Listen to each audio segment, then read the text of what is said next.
नरेश मीणा ने जनता से ही पूछ लिया कि भाई आरएलपी ज्वाइन करूं, आजाद समाज पार्टी ज्वाइन करूं या निर्दलीय उम्मीदवार बन के खड़ा हो जाऊं। क्योंकि आपने देखा इतने समय से वो कांग्रेस से गुहार लगा रहे थे, कांग्रेस ने तो उनकी सुनी नहीं।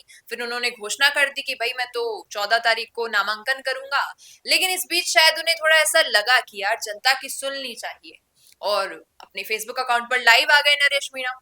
लाइव आए तो भाई आप देखिए कि 26,000 से ज्यादा कमेंट्स हैं। हम एक एक कमेंट तो नहीं पढ़ पाएंगे, लेकिन ज्यादातर जो मैं कमेंट देख रही हूँ, तो कोई कह रहा है आरएलपी ज्वाइन कर लो। क्योंकि जैसा आपको पता है कि हनुमान बेनीवाल ने कई बार हमारे सामने भी कहा है, हमारे चैनल पर, और कई बार और जगहों पर भी कहा है कि भाई मैं तो नरेश मीणा को कहता हूँ मेरे साथ जुड़ जाओ, लेकिन वो नहीं आ रहे हैं।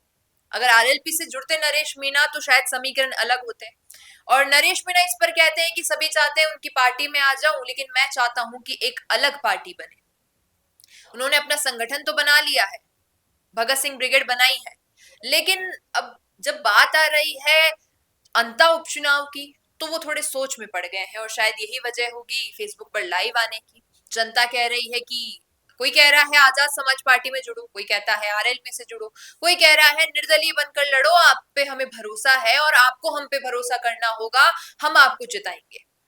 बात करें आरएलपी की, तो सभी को पता है कि तीसरे मोर्चे के रूप में अगर राजस्थान में कोई सबसे ज्यादा दिख पाता है तो शायद हनुमान बेनीवाल है। एक व्यक्ति सभी पर भारी पड़ता है, और जैसा वो कहते हैं कि लोकसभा में 11 सांसद हैं कांग्रेस के, लेकिन कोई नहीं कहता है कुछ, मैं अकेला काफी उन सभी के लिए। यहाँ पर भी आप देखेंगे तो कई मुद्दे वो उठाते हैं जहां पर वो न्याय भी दिलवाते हैं उस व्यक्ति के परिजन को या उस व्यक्ति को।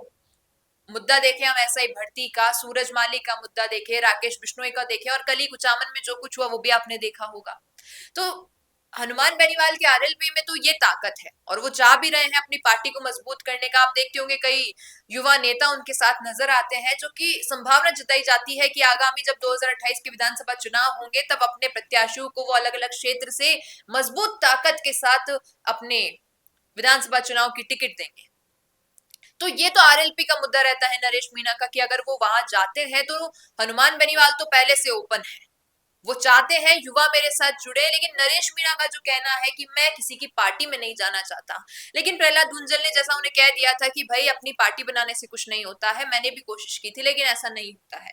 अगर किसी मजबूत पार्टी के साथ तुम जुड़ते हो तो तुम जीत जाओगे। और हो सकता है शायद ये बात सोचते हुए नरेश मीणा हनुमान बेनीवाल के साथ आरएलपी ज्वाइन कर ले। अब बात करें आजाद समाज पार्टी की, तो देखिए चंद्रशेखर आजाद इस वक्त खुद ही एक बड़े मामले में फंसे हुए हैं। आपने देखा होगा एक्स अकाउंट पर कई वीडियोस आते हैं, मेरे फीड में तो भाई बहुत ऐसे वीडियो आते हैं उस महिला के जो कहती है कि मेरे साथ धोखा किया है, मेरे साथ ऐसा किया है, मुझे ऐसे बहकाया है, और अब तमाम वो वीडियोस और फोटोज डालती रहती है जहां पर आजाद समाज पार्टी के जो समर्थक है वो डिफेंड भी करते हैं कि भाई ये तो कोई दवा थी, तुम दारू बता रही हो, और अगर तुम्हें पता था कि ये शादीशुदा है तो इससे बातचीत क्यों की, और तमाम कई सारी चीजें, उन पर हम नहीं जाएंगे। लेकिन आजाद समाज पार्टी खुद इस वक्त कुछ इतना अच्छा नहीं कर पा रही है कि नरेश मीणा उनके साथ जाकर अच्छा कर पाएंगे। अब बचता है भाई निर्दलीय। निर्दलीय बनकर उन्होंने जैसा पहले भी 2 बार अच्छे वोट के साथ खड़े हुए हैं, लेकिन जीत नहीं पाए, और जीत बीजेपी गई थी। इस पर भी लोग कयास लगाते हैं कि भाई ये तो बीजेपी को जितवाने के लिए निर्दलीय बन रहे हैं ताकि केवल वोट बैंक बढ़ जाए। क्या नरेश मीणा अंदरूनी तौर पर बीजेपी को समर्थन दे रहे हैं? लेकिन अब के समीकरण बदल गए हैं। समरावता थप्पड़ कांड हो, झालावाड़ का मामला हो, उसके बाद से तो नरेश मीणा कहते ही हैं कि मैं तो बीजेपी के साथ कभी नहीं जाऊंगा, जो मेरे साथ हुआ है इस पर, इन सभी चीजों को मद्देनजर रखते हुए बीजेपी के साथ कभी खड़ा नहीं होऊंगा। मेरे पास बहुत ऑफर आए हैं बीजेपी की ओर से जब जेल में था, लेकिन नहीं।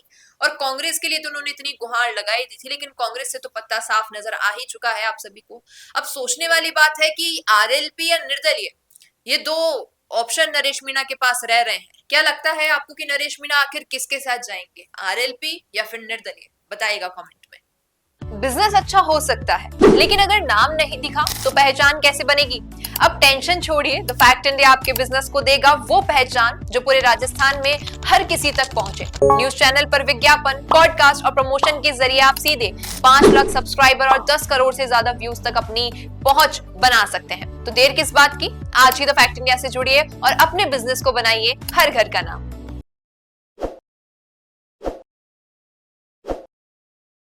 ताज़ा खबरों के लिए विजिट करें द फैक्ट इंडिया की वेबसाइट और डाउनलोड करें द फैक्ट इंडिया ऐप।